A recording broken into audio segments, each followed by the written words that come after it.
Hey everybody, welcome back to the ProgCast.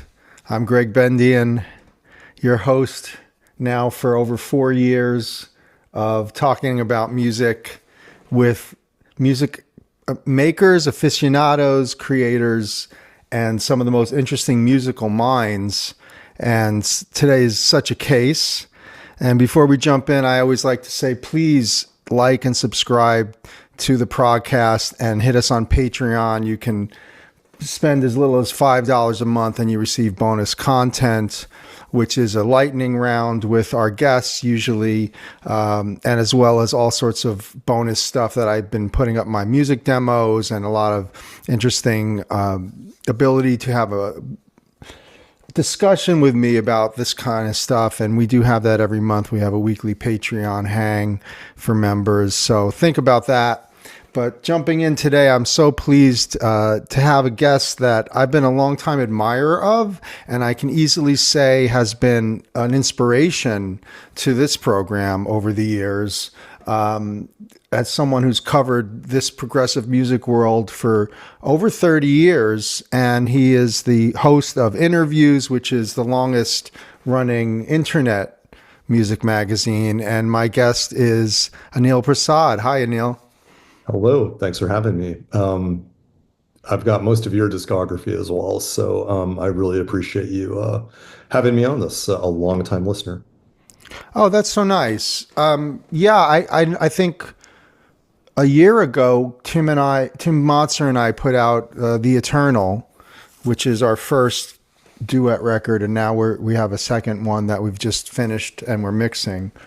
And you wrote some very nice things about it, and of course, you're the guy that gets this kind of thing. Now, what is this kind of thing is interesting to me, because when I look at, for instance, a post that you set up where you had just cassette spines with different names of artists, I think including Miroslav Vidus and Ralph Towner and all of these people, you've been checking out this, what I call creative music, and checking into it with the creators for over 30 years. So I'm very interested in how you got to the point where you had to have, because this, I can tell you how I got to the point was when we hit COVID, music was all shut down. And so to not despair, we started this talking about music thing. But you've been doing it for so long, finding the key creators. What was the impetus for that? Well, I started way back in the print era in the mid 90s. And even back then, I felt things were pretty suffocated out there in terms of the way artists recovered. Every article seemed to be kind of a baseline reset. You gotta, do all the biography stuff. You have to tell the story the same way everyone has been telling it. And reading even media back then, and obviously things have changed pretty dramatically over the decades. I wanted to do something a little different. I wanted to do something that was for the real heads, for the aficionados, for people that I didn't have to explain who Ralph Towner is. By the time you read my piece, you already know who he is. And so I don't need to tell you, he's this expansive, guitarist and the guy from Oregon. All that's already dispensed with. My hope is that the people that read my stuff or listen to it come into it, with a sense of pre-existing curiosity, I think. And that's kind of where that comes from, this sort of dissatisfaction with what I was seeing out there and hoping to do better. And what was interesting is as I said, I did start in print media. And I was told by editors at the various magazines and radio stations that I had to do the thing that I'm telling you that I hated doing, which was tell the baseline story. Mm-hmm. And so I admit I had to do that quite a bit. But then I would be left with these cassettes. You might do a 30 to 45-minute interview, and you might use 10 to 15 minutes of it in a print article. And these days with the web and some of these incredibly short form stories that go out there these days, maybe even less than that. So it's like, what do I do with this stuff? I've got this like additional 30 minutes of material, and the World Wide Web, as it was called, came along in '94. And I decided to take the print version and then augment it with this additional material that I could never have run in print. And to my shock and surprise, it immediately garnered an audience. I didn't realize at the time I was the first person to do it. I was like hand coding HTML, creating these incredibly unsophisticated web pages.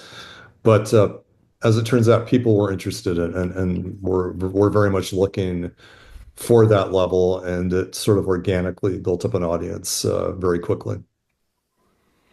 So when you were coming up as a young person, were you musically curious about things? Were you looking to really discover? What was your background there? Well, I was also, a bass player in some silly little bands growing up. So, I had some musical training. I took music through all of elementary and a lot of high school as well. So there was that. But I was just always, music was my escape as a child, as a teen. I came from, a pretty complicated, very, very poor household growing up. I think that would be an understatement, and I will spare you the sob story. But music was the escape. It was what, the whole world, my family could be collapsing around me, but there was always the music. There were always the headphones, you know, um, and the initial music I was really drawn to was progressive rock and jazz rock. Um, and kind of all started with the Genesis Abacab record when I was in my early teens, and through the shepherding of some very sagacious record store people, rapidly turned into this, huge world that was connected to Genesis. And obviously, when you start with Genesis, you go back into the back catalog, you go into the early days of progressive rock, you go into Brand X, and then we'll look out. If you follow the Brand X path and you figure out what that's about, jazz rock opens up, jazz opens up, and that's kind of where that all started. I would say the connection between Brand X and to Weather Report was probably the big life-changing moment as a Sure. teenager, where it was like, oh my God. And no one's playing this music anymore, even in the, even when Weather Report was still active towards, the early to mid 80s. They weren't really getting a lot of exposure at that point comparatively. Where And were so, you then? I was in Ottawa, Canada, and Montreal, Canada at the time. In Montreal, if you were a jazz head, the Weather Report, Zawinul, Shorter, Pastorius stuff, Erskine, that was part of the DNA of a generation much older than me. But you got to remember, early 80s, we're at the height of synth pop. And I realized there was a lot of interesting music in the early 80s, Talking Heads, early 80s King Crimson, XTC. XTC. There's a lot of interesting stuff going on, but it was also the beginning of the sort of prefabricated synth pop realm, of which I have some, affection for. Sure. But I felt like I was kind of an outsider given the types of things I was really interested in. And it was a really curious time, the mid 80s, because we had the great progressive bands doing some pretty unprogressive, uninteresting pop crap, with the exception of, the King Crimsons of the world, who were still doing interesting stuff. But again, I think all of this fed into me wanting to write about this stuff and explore it more. In the case of King Crimson, a band I've bizarrely become linked to in some ways, got to know a lot of these people very well. In their case, there was very little written about them. Hmm. Crimson seemed like this dark abyss, this impenetrable force, almost otherworldly. Robert Fripp seemed like an occult figure. So there's very little being written about them of any value, I think, outside of Musician magazine, really. And so that was yet another impetus to really explore this stuff, was to get stories no one else was telling. Yeah, you're really out there in front. It's interesting when we talk about that period, and I kind of want to talk to you about that period, particularly this nexus of bands that you just kind of huddled together, the XTC King Crimson Discipline era, Peter Gabriel, and the notion that pop music or rock music at that point is influenced by minimalism and a bit by African and a bit by, you know, Eastern influences. Isn't that such an interesting period? Yeah, I mean, you know, Brian Eno was, of course, doing some fascinating things. I do, you know, for my criticism of kind of where some of the progressive bands went in the 80s. Obviously, Peter Gabriel was an exception, and Peter Gabriel 4, and I adore So. I do think So is a masterpiece record. Um, and well, we had Laurie Anderson, and we had, you know, David Byrne's Experiments. Oh yeah, My Life in the Bush of Ghosts. There you go. Bill Laswell, Material. Material. You know, Herbie Hancock's Rocket, which is essentially Shannon Jackson Decoding Society. there you go. I mean, there's a lot of great stuff going on. Mm-hmm. Jamal Takuma was doing cool stuff back then. James Blood Ulmer. Yeah, Joe Zawinul did dialects, the widely maligned dialects, but he was pushing the envelope of what technology, you know, could help surface. And obviously, we were in the era of, you know, emerging sampling technology and Fairlights, and Oh, the Kate Bush stuff. Yeah, it's absolutely, yeah, Kate Bush, prime influence on me growing up. One of my favorite artists. 82, The Dreaming. The Dreaming, Into Hounds of Love, into Central World. That trilogy of records is quite something. Astonishing, really. It is, isn't it?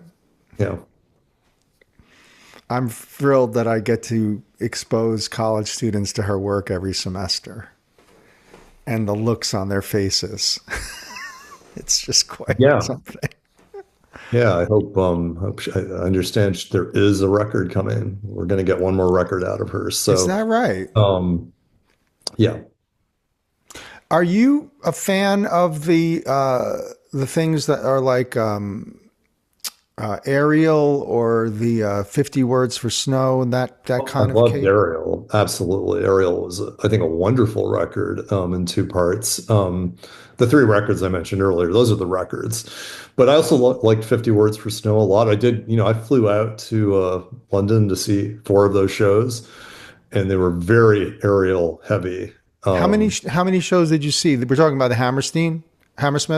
Yeah, I saw 4 of the Hammersmith shows. That was a feat and a Herculean feat to even get the 4 tickets, let me tell you. But I pulled it off. Wow. So oh man, I don't think I've ever spoken to anyone that was there. I only heard, you know, things like Bjork was there and multiple nights people were there. You came out. So how amazing was that? What inside can you give us on that? There's probably a lot I could tell you about it because I have friends that were involved in the production, like Mino Sinelu and Stephen Taylor, who you know did the mixing and Kate's own earpieces.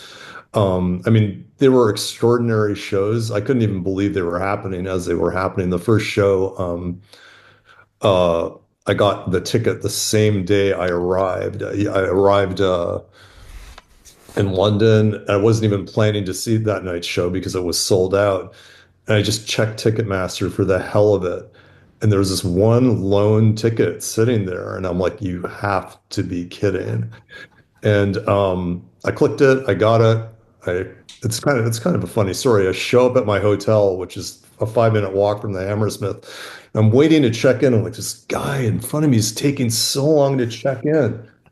I got to get to this gig. And he turns around. And I'm like, oh my God, it's John Wetton. Oh. John Wetton is in front of me trying to check into this hotel, getting in the way of me running over to the Hammersmith to claim this ticket. I'm like, hi, John. And of course, got into a chat with him. There's some Facebook posts. You can go see them if you're bored. Love them. But then Love I them jetted forever. over. Yeah, I jetted over to the gig, and I didn't even have kind of time to think between landing and being at the show. And yeah, there was Kate Bush on a stage, and I don't think I've ever seen a crowd go more mental in my entire. I've never seen such hysteria from a crowd before. And as you know, the show is split into two parts: the sort of conventional performance part, and then the radical, extravagant, theatrical, technology-driven part. And yeah, it was truly wonderful to see. And Omar, right? Omar Hakim was there, of course. Yeah, crazy, crazy gigs. I mean, very high octane band, and also curious in that it was really Hounds of Love onwards, and Right. a little surprised there was nothing from the Dreaming, because that band would have been. I could understand not doing pre-Dreaming material, but to ignore the Dreaming seemed a very strange decision to Do make. you But think it? I often notice that too, and I often think, well, she knew she didn't have the range for it at that point. who's to say? She's never commented on any of that, and doesn't feel the need to comment on anything, period, from what I can tell. Sorry. So you've Um, never been able to get a minute with her to talk. she only does super high profile publications. I think she gives like a handful, like 2 to 3 interviews per cycle. Um, yeah, that seems kind of like an impossibility. It's funny, I did an interview with Stephen Taylor, Mhm. again, her one of her right-hand men, so to speak. Yeah, I know him well.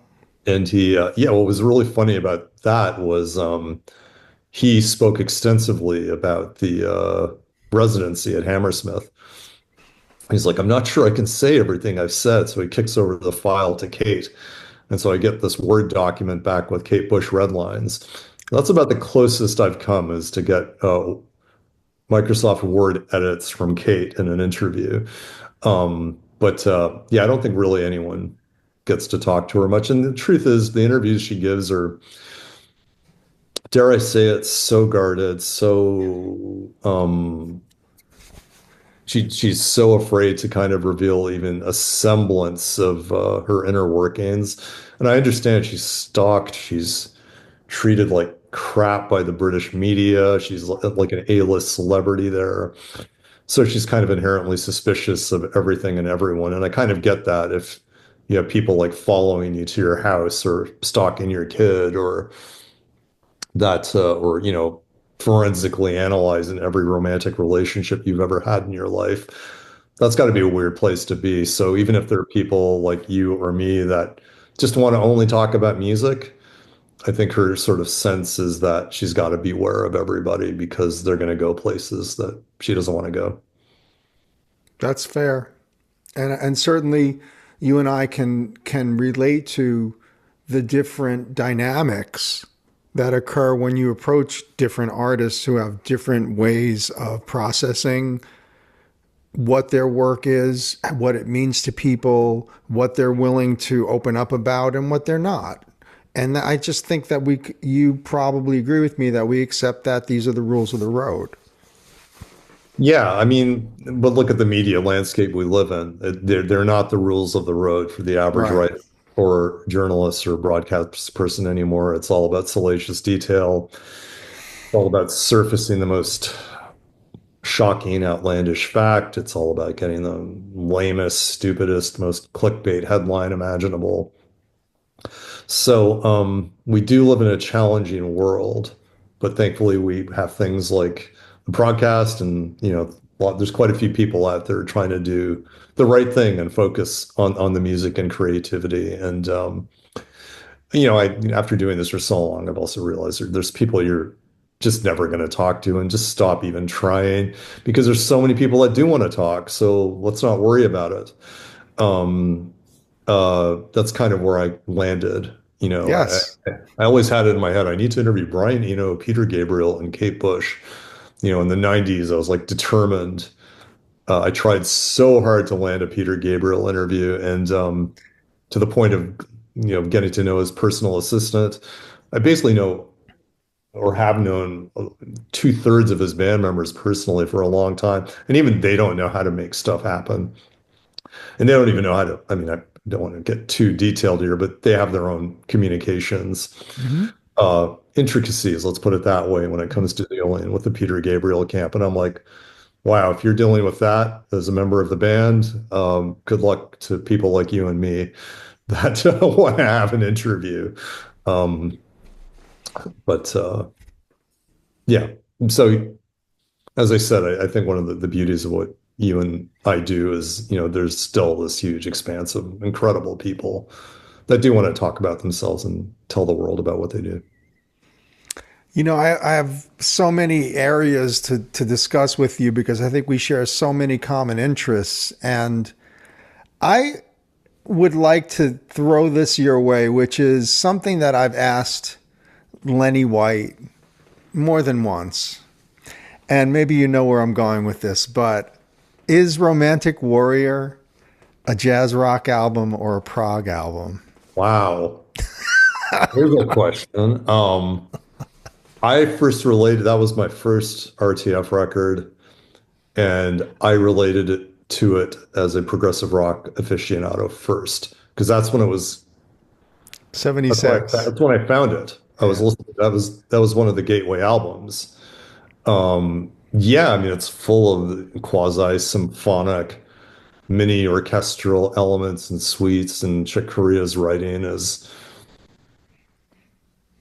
beyond, I think, the jazz rock vocabulary, but Chick has always been someone with extraordinary capacities as a composer. I think probably never um, acknowledged the way he should be for that beyond jazz and jazz rock. Well, not over here, but the musicians I work with, Yeah. definitely Chick is Mhm.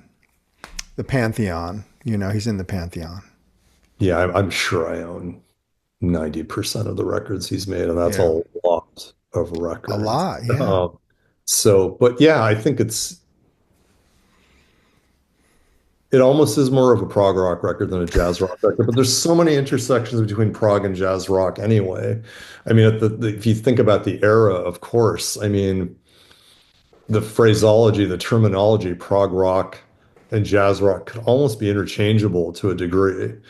With some of I mean, what was Mahavishnu Orchestra? I mean, as you would know better than anybody else, I mean, you almost can't categorize what they were at their creative apex. Were they a world music band? I mean, they were an everything band. The swirl of influences going, you could easily argue they were a prog rock band as well. Yeah. Um, but it just the era was just I kind of think I was ultimately born 10 years too late. I was born in 69. So by being born in 69, I caught the tail end of all of these bands, past the great eras of what they were doing. I learned about Jocko like 6 months after he died, and I'm like, God damn it. Yeah. I had this tendency as a kid in my teens to learn about people just after they died, which is a giant bummer, or after a band had broken up, like King Crimson. I just learned about them in '84 actually, and of course they had just ceased to exist, and they would come back obviously in '92, '93. But at any rate, I would be willing to acknowledge that Romantic Warrior could absolutely be categorized as a prog album. It's funny because, Lenny will say that he heard the first mix. I don't know, maybe he heard this. I think this was on the ProgCast. But I mean, he's nearby here, so we chat. But he got the first mix and it was mixed like an RTF record. And then he said, can I mix this? I'm going to mix it like it's a Yes record. And that's when it became what we know today. And that's fascinating to me because he knew that that was a production of that immensity, that it was symphonic. It was a prog rock record, in addition to what I think includes the jazz, which the best prog rock groups were also improvisers too. Does that first mix, does that exist anywhere to hear? I'm curious. I don't know. That's a really good question. That could be He a probably very has it. that could be a very interesting super deluxe box set. And you know what else exists is Hymn to the Seventh Galaxy with Steve Gadd on drums. I didn't know that. That's very interesting. Okay. Right. So they re-recorded it with Lenny when Steve couldn't do the tour, Interesting.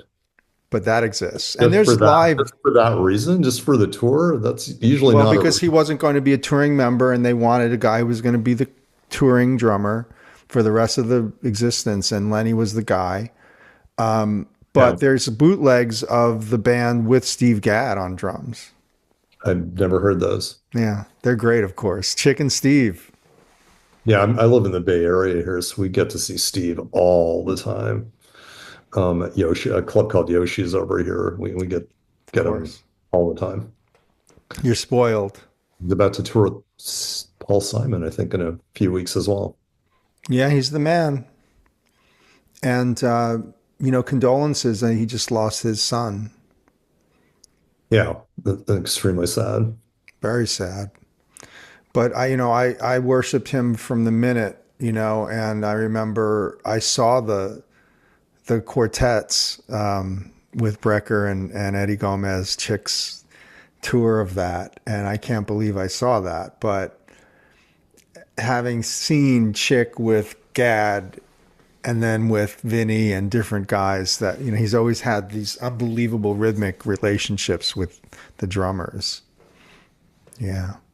But yeah, Chick's writing. It's up there, right? It's Wayne level. It's the level of a real composer, and not enough people, I think, acknowledge him as that. They think, oh, he's a good piano player. So yeah.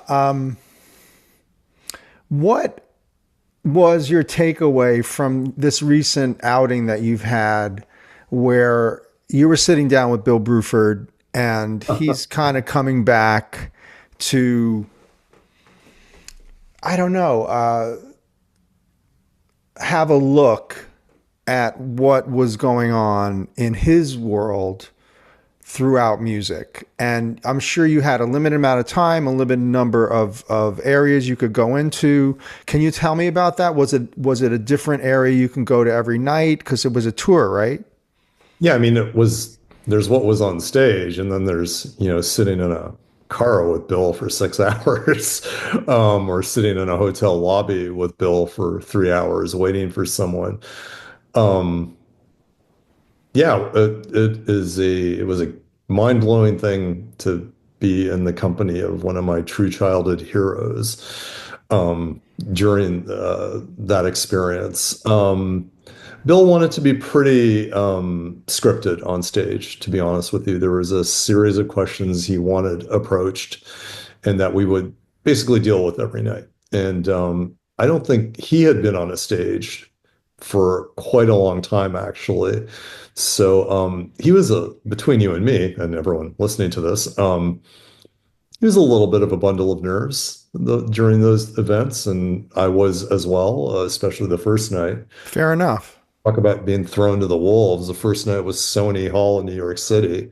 I'm like, could we maybe have put that date a little further down the itinerary instead of starting there? But you know, the audience, though, they were open to ask absolutely anything, and he was really good with that. And he loosened up pretty quickly. But he certainly didn't want to give a lot away about, the Pete Roth trio and everything that emerged um, fairly rapidly after. In fact, he had already been dabbling with the Pete Roth trio prior to those events. And obviously now he's expanding the touring circles for that band into, continental Europe. So seems like he's having a good time exploring the kid again. I didn't think that he had been open to that, because when these guys retire and they give reasons for why they're retiring, like when Neil Peart retired and he was just thinking, the physicality of this, one can certainly understand that. Yeah. So, I mean, the way he describes it, just one day the kid called to him and it was time to re-explore it again. I believe that. I think that's actually true. You know, once once you're a musician, you're always a musician. I realize there's been a few cases where people have, put down their sticks or their instrument cold turkey and never touched it again. But sounds like Pete also played a role in kind of loosely, jamming and just kind of exploring and, just having fun with Bill. And I guess that led to some pub gigs. And then that led to some additional local shows. And I think the fact that Bill is not out there under his own name, it's really quite curious it must be just absolutely wild for Pete to be out there going, yeah, I've got this little jazz trio with this guy, Bill Bruford, behind me. Bill doesn't really promote it a little bit. Sounds like he's just enjoying being a drummer, and I think that's probably what this is about. I know a little bit about Bill, to the point where I think I can confidently say he's one of the smart guys that came out of the Yes situation, and he was extremely astute about money and about saving money and about investing and creating a setup through which he could be uncompromising. And he stayed married. And he stayed married. That's a really important one as well. So, he doesn't have to do, these like, Yes, 180th anniversary of Close to the Edge tours. At half tempo. Well, we can talk about that too if you would like. But No. I think he is literally doing this just for the fun of it. And that's fantastic. I hope we end up seeing them on the on American shores at some point.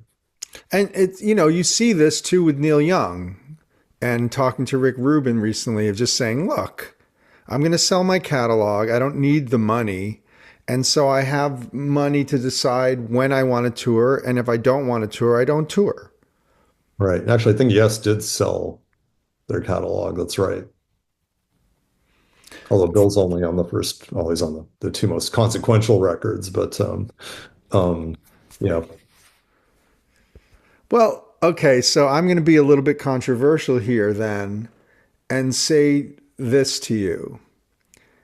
I don't feel that the Close to the Edge material blossomed until Alan White joined the band and they started beginning to play those three pieces from Close to the Edge as live vehicles. Agree, disagree? It was just such a totally different thing when Alan White came into the band, and Bill hadn't been given he chose not to have the chance to play it live until Anderson, Rupert, Wakeman, Howe. So yeah, natural. I mean, all the Yes at its core, at its apex, at its height, was one of the greatest live bands in known existence, which I'm just going to tell you is why it makes me so sad about the current version of that group. And I'll just say it, and I don't even care who I offend. I can't believe Steve Howe allows it to exist in its current form. I just can't believe it. Yes shows were so exciting for me. It's like I wouldn't even sleep for 3 days before a Yes show. That's how excited. And we're in 90125 Big Generator into ABWH, into Union, into Talk, which, and they were still, in my opinion, still a phenomenal band. Any band that had Chris Squire and Alan White in it was going to be a great evening, no matter what. Let me pile on by saying I was lucky enough to see 2 of the multiple nights of Going for the One at Madison Square Garden. And it really is what you say. They were a powerhouse. Squire, indispensable. Alan White, bringing tune percussion and drama to the stage, and bombacity but dynamic. And the vocal thing, the arranging of the vocals, I think that puts Yes in another category too at that point. And then Tormato the next year in the round. So I just feel fortunate that I saw that, where they had still a kind of a chip on their shoulder, something to prove, and they're selling out everywhere. And then I remember well the hitting drama and people having a real problem. The What album was Drama, around? which by the way, I absolutely adore that album. It's a great album. I want to go back to the question briefly, though. I think it was a different band when Alan joined. It became something different. It became a full-on, as you say, powerhouse, heavy-duty rock band. And Bill, as much as I love him, that Bill is not a powerhouse, heavy-duty rock guy. And as you said, I'd like Going for the One is an album that could not have been recorded with Bill Bruford. Or Relayer. Absolutely not really. Bill probably would have walked out after about 3 hours Yeah. in the studio with Relayer.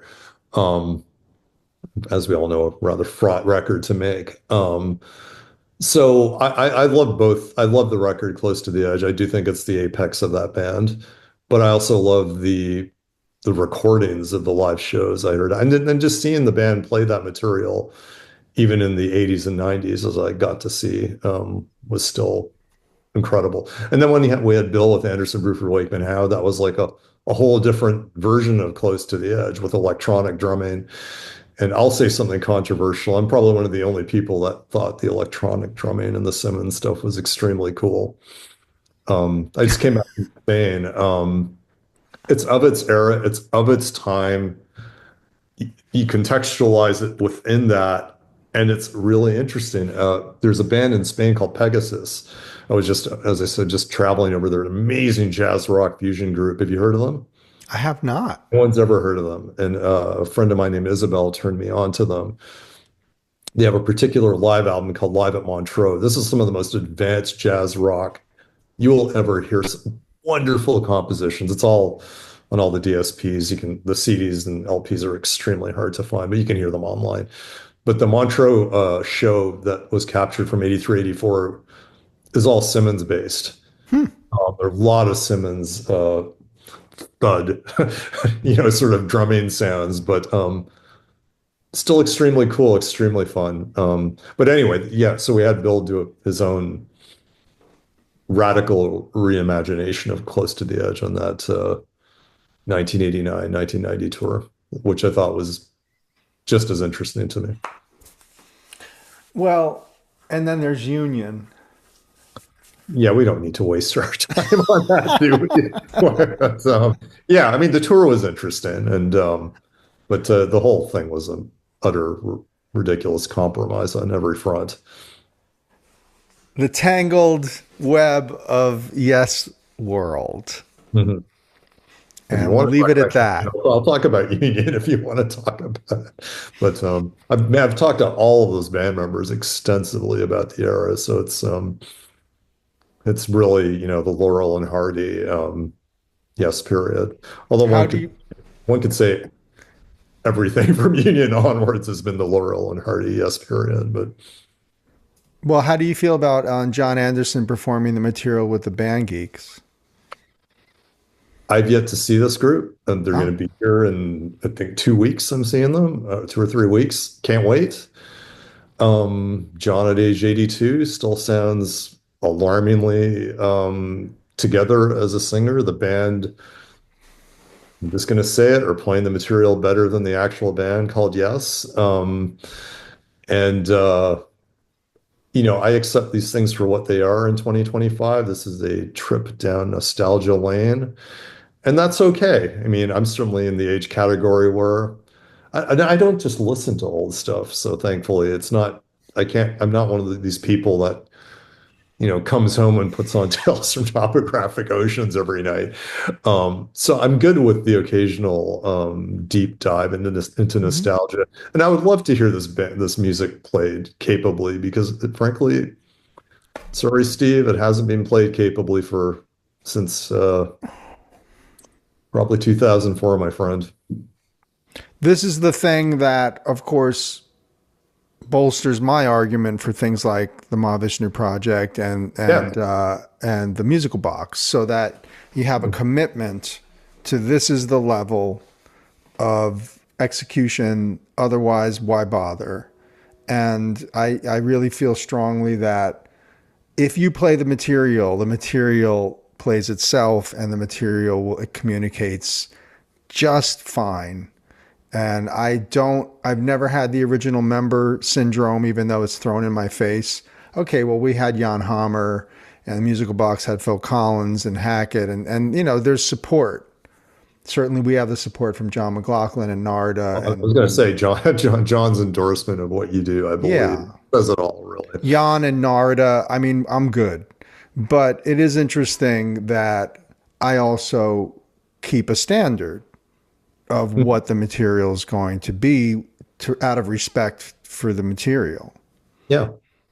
There's interpretation and there's presentation, I mean, the fact that this version of Yes, is really need to stop doing this, but okay, this will still be my last. I'll move you along afterwards. Jagged commentary. The fact that I believe they were the last tour. Didn't they play an Italian restaurant?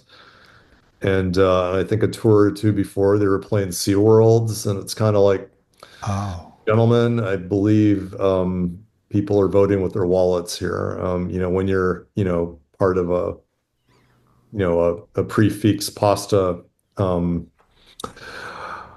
setup, maybe it's time to rethink the standards through which you communicate this music. We'll stop there. Probably people are going to send me death threats after saying this right now. But we've spoken openly, and I've had Chris Clark on here about the John Anderson Band and Billy Sherwood, and I like to cover all angles of this because, again, I'm interested in the history and of the material's life, the ongoing life of the original material, whether it's performed by a cover band in a band, bar in Queens, or if there's some up and coming band out of Quebec that's focusing on. Look at Kansas right now. I mean, I think Rich Williams got sick one night, and there was a lineup a few weeks ago that contained no original members. And my understanding from the people that attended it was that it was still a killer event because the commitment was there to perform the music at a very high level. And so I'm good with that. I'm good with this music continuing, just as you say, even if it doesn't have original members, if it is performed to the standards or close to the standards of the originals. I'm all good, and I very much would like to see this music transcend my own lifetime. What's really good also is Bach without original members, and Mozart. Indeed. Yes. Nobody ever says that. This Mozart cover band, man. They suck. Yeah. Right. Indeed. Yeah. Yeah. So let's talk about jazz rock for a minute. Okay. I find it interesting that you and more people have seen the connection of late between the continuum, including jazz rock and prog. I mean, I sort of go to the nexus of Romantic Warrior, but I mean, think about how accessible to a rock listener all periods. Well, let's say, the Jocko period on of Weather Report and the Victor Bailey Omar period. And, that stuff is just so popular now. And I can just tell you, I recently got to hear Pedro Martins, and I went up to him and I said, hey man, I love the asymmetry of so much of what you're doing. It's just really refreshing. And he says, like Weather Report. So I like hearing 30-something-year-olds realizing, like, what is the foundational principle here for groups like Pat Metheny Group and groups like, what I mean, that have the Yellow Jackets that have to like sort of somehow play jazz rock, instrumental music, and win people over. Mm-hmm. Yeah, and I mean, it's great when you have people like Michael League from Snarky Puppy, talking about the influences, talking about where this all comes from, and not hiding from it. Yeah, I think we're in a reasonably good state at the moment. I'm not sure compositionally the records a lot of the younger musicians are making are as memorable as what we saw in the 70s or 80s, but to a degree, how can they be? And that sounds like kind of the rantings and ramblings of an old man. but the proof is in the pudding. The proof is in the records. I mean, are you being blown away by this at anything beyond a technical level? Are the compositions blowing your mind like the stuff, that came before it? Probably not. As my pal Stephen Wilson, says frequently, it's really hard to blow people's minds anymore because the minds have been blown in the prior decades. And the way he contextualizes it is not only there's a nexus of emerging technology, expansive compositions, and intermingling of genres. Um, that was all happening at the same time, whether it's prog rock or jazz rock. And you can't replicate that anymore. The innovations of the actual electronic instrumentation, it was, when you would hear, the Moog on a record for the first time, you're like, what the hell is that? I don't think we have that level of surprise anymore, but that doesn't mean a lot of interesting and capable music isn't being made anymore. I think the snarky puppy kind of roster of artists is a fine example of it. This monster ecosystem they created of dozens upon dozens of musicians. But um, yeah, so I like the fact, anyway, going back to the point that there are people in their 30s that do appreciate this and understand where it came from, and we're losing so many of our elders Yeah. all the time that it's more important than ever that these acknowledgments get made. Um, yeah, talking about who we've lost recently, we recently lost one of my biggest inspirations and just the best friend and supportive friend, Jamie Muir. And I wondered, since you spent time with Bruford, did Muir come up? Muir did come up, I believe, during the audience Q&A in New York City, especially. Yeah, Bill. I mean, Bill posted his own Yeah. reflections about Jamie to his Facebook page a couple of days ago. I mean, it's interesting if you think about how short a period Jamie was in King Crimson, and the impact, that's still felt from that, and then the antics, of course, and there's some really great video on YouTube of him playing with the band, and I think Fripp posted to Facebook about how Jamie still influenced his thinking, and Jamie Muir, I mean, is it goes, everyone's focused on the King Crimson part, but of course, the group Music Improvisation Company. He did two or three wild records with Derek Bailey. Well, Dart Drug, of course. Yeah, yeah, there's lots of other stuff out there to pursue. I don't know why ECM won't re-release Music Improvisation Company. Probably just it doesn't. Those records, I guess, do not mesh with the worldview they want to create of ECM in the modern era. But It is a standout kind of in their yeah, body of work. like Robbie Basho on Windham Hill. I don't know if you're familiar with Robbie's work, but yeah, sometimes labels like sign total outliers and they deliver something that the founders, begrudgingly put out and then kind of bury forever after the fact. Well, I love that period where Arista is releasing the Dregs, David Sanchez and Tone, and Anthony Braxton. That Yeah. happened. Yeah, yeah, the dregs on Arista, yeah, and then I think Happy they the Man. That's right, that's right. Happy the Man were on Arista for a Hmm. while, yeah. Um, First two. well, that was the era. Labels were still taking chances, and thank God they did because we still have the records. Yeah. I think those days are long gone. No, I count myself lucky to have been alive when some of this stuff happened. I got to experience not as much as you did, but a healthy amount of it. Um, and I will admit I miss the thrill of record release day. Um, you know, the online streaming availability or pre-saving that recording doesn't really have the same impact as the physical item arriving and, you know, focusing on, the focusing on it really, really intently instead of a background thing while you're playing a video game or whatever. Yeah, the visual aspect of the album cover thing is something that I can't get over. We stared a hole through those things. We wore them out with our eyes. We scanned in a way that a printer could never really scan it. But Yeah.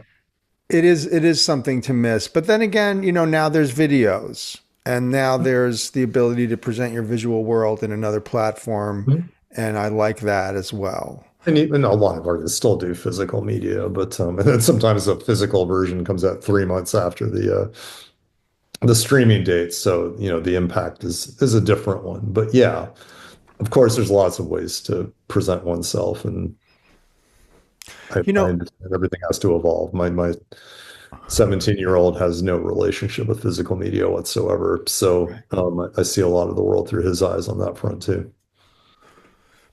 understood. Yeah, it's a paradigm shift. But then again, every physical media that we've witnessed in our lifetime shift is pretty hilarious too. Remember Beta? Indeed, yeah, I do. Miss Was, it? which was a superior, well, it was actually a superior format to VHS Yeah, at the right. time. Another politically loaded paradigm shift where corporate interest trumped the actual value of the respective format. So it's true. Well, let me ask you this. What is the disposition of your collection of incredible interviews that you have? How many and what are your plans? Because, so many of us now are talking and saying, oh, I'd like to see that. I'd like to hear that one, or I'd like to read that one. What's the archive like? Well, I mean, I've done around 1,100 interviews across 36 or 37 years. And most of them exist in audio format. And so I did start a YouTube channel recently, um, kind of for the heck of it. It was actually motivated by Zakir Hussein's passing, which devastated me at a level that I can really not put into words. But he was based here in the Bay Area. I'm sure I saw him perform like 100 times plus, got to see him a lot. Um, and my son actually did an onstage interview with Zakir at a kids concert. And that clip had been heard by a lot of people, but the HD version of it had never been put online before. And I was like, I really need to find a place for this on YouTube. And I realized there was nowhere to put it. So it's like, why don't you just start your own channel and just stick this um, video up there? And this is like only 5 or 6 weeks ago. And then that gave me the idea, well, maybe you should just try putting up some of the audio recordings of some of the things you've done before. And I started doing that, and some of them got extreme levels of interest. To the point where I'm thinking future interviews may be a hybrid of written and video and or audio. But going back to those archives is complicated because the vast majority of them were never done with the intention of being broadcast. So some of them are extremely poorly recorded. I was like this interview with Chris Whitley traveling in the back of a van through Germany for 3 hours, cutting in and out. And the interview is so amazing, but no level of AI enhancement's going to save that interview, which almost brought a tear to my eye. I really wanted to save that one. So there's a certain limitation in terms of what is ever going to make it and what isn't. And then there's also the problem of, and this happened a few weeks ago, I kind of got lost in my own archives, and I'm like, I spent 2 or 3 weeks just digitizing and editing, and then realized, you know what, you haven't been working on anything new. And maybe you need to be doing that, and maybe that's more important. So I'm a one-man show, as it were. So um, a one-man show in his late 50s. So yeah, it becomes a question of how does one spend one's time. So I've got to figure out that balance. But there's a lot of tapes that I could digitize, and I'm thinking I've got a couple of really interesting Allan Holdsworth interviews that I think I should get up there. And we were talking about Yes and Anderson, Bruford, Wakeman, Howe, and the Union tour. Got to interview most of those guys around that era, and they were just all so angry at each other. And the interviews are so fun to listen to because they're just like shooting each other down left, right, and center. It was, I think people got a lot more guarded in the YouTube era. Um, you know, but back then, you just get someone in a mood or someone has a couple of drinks in them and they might let some things fly. So I might resurrect some of those late 80s, early 90s things as well.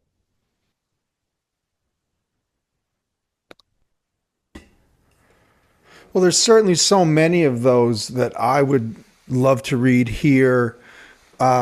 And of anything with Holdsworth, I just think one of the great minds of music that we were lucky enough to be around in our lifetime. I am extremely grateful. I got to see Alan play a whole lot. Um, I don't think I've ever seen a more talented guitarist on a stage in my entire life.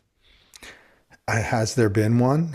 I Well, don't think. it was just so completely unique. The phrase liquid guitar has been used and it's so completely accurate. And his capabilities as a performer were almost independent. This is going to sound weird as it comes out of my mouth, almost independent of the music being played sometimes.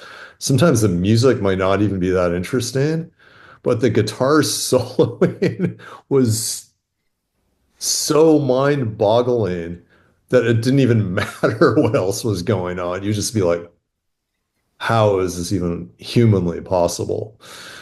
And it's just so sad the man has never truly been acknowledged for being the innovator he is writ large.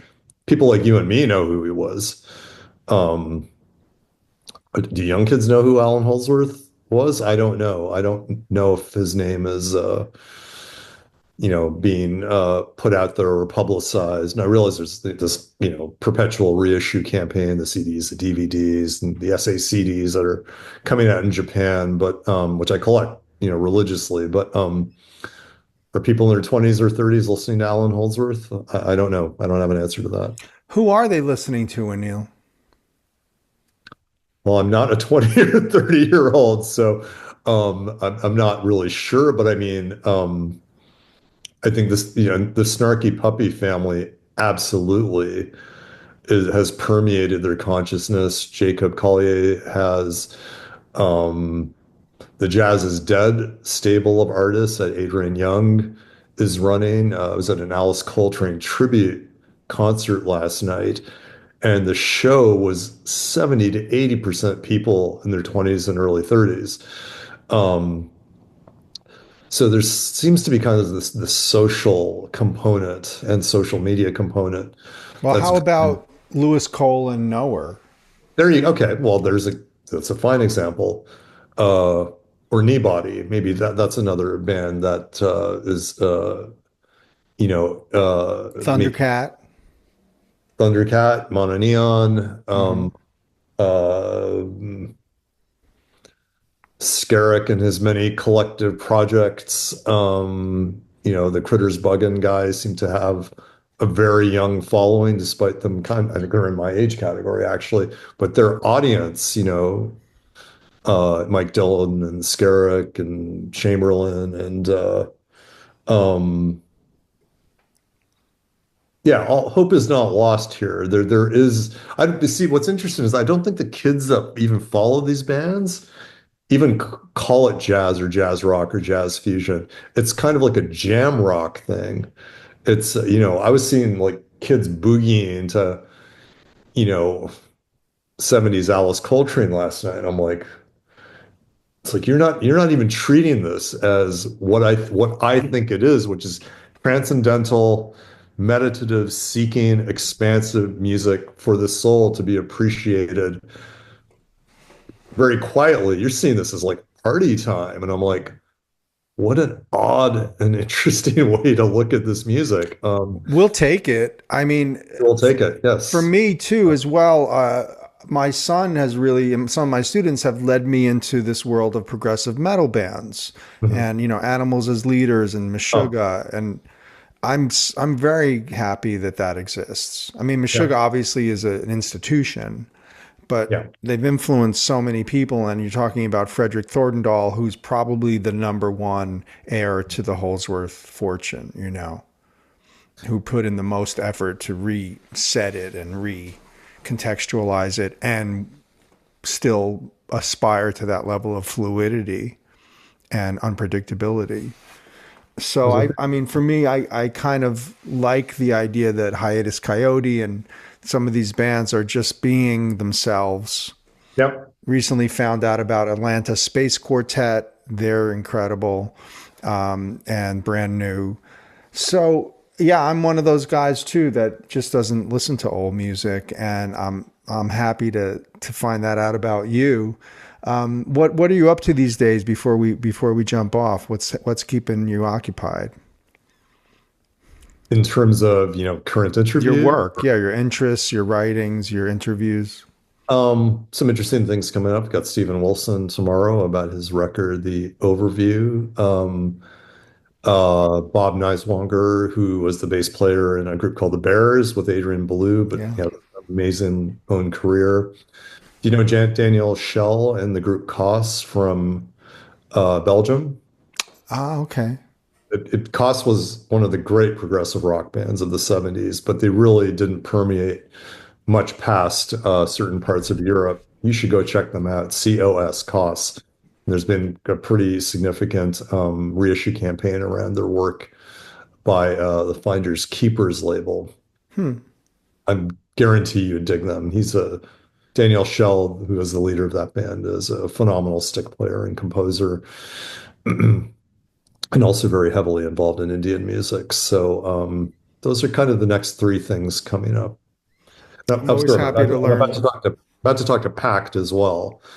Tim Motzer, Percy Jones, Alex Skolnick, and Kenny Grahowski. So those are kind of the next four things coming up. That's so cool. And where can people find your website and your blog and your writings? Is there a central location? Well, yep, it's the Innerviews website, Innerviews, INNERVIEWS.org, .com, .net, whatever you want. All paths will lead to the same place. And there is a YouTube channel, and you can get to it through there as well. Oh, I'm definitely going to check that out. Cool. How much stuff is going up on the YouTube channel on a regular? Like it's only 5 or 6 weeks old now. So I think there's like about 40 videos up there. And as I said, I started realizing that I was spending too much time on these interviews from 30 years ago. Yeah. So I've taken the foot off the gas on that a little bit, to focus on the new stuff. But I will get back to it. I'm not getting any younger, so and I'm realizing that people do want to hear this old stuff. And Yeah. my focus has actually been on a lot of people that are no longer with us. So Edgar Froese, Chris Squire, Keith Emerson, Joe Zawinul. Those are some of the guys that I put up there because again, this is all strangely, if you want to say that, motivated by Zakir's passing. And I put up a Zakir Hussain interview.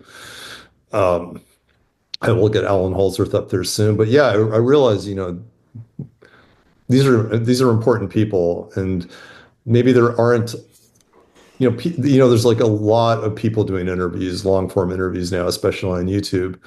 But when it comes to people that don't exist anymore, um, I feel a slight responsibility to see if I can resurrect them, their voice to a certain degree. And I'm realizing that a lot of people want to hear those voices as well. The Keith Emerson one was this 2 hour freewheeling conversation. It was like being I was literally at a bar with him. Yeah.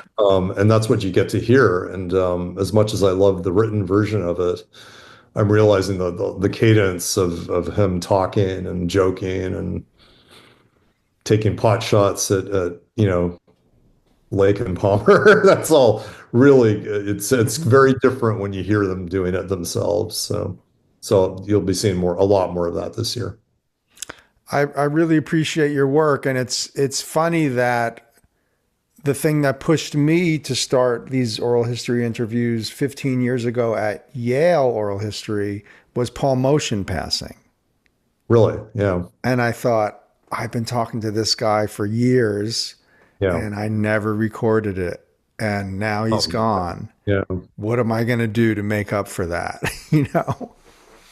I'm so glad he used to play Yoshi's all the time. So we got a lot of Paul Motion gigs over here. So yeah, that was yet another irreplaceable passing. Yeah. Big hero for so many of us. And, obviously for me, Armenian drummer, band leader. So you really just love him. Anil, thanks so much. Folks, hang tight. If you are going to be one of our patrons, I'm going to have a lightning round of questions with Anil on some of his favorite Genesis stuff. And we'll go from there when I see you on the Patreon site. Thank you, Anil Prasad. You're the best and such an inspiration to us that are investigating the music that we call progressive. Thank you for having me. It's been a pleasure. My pleasure.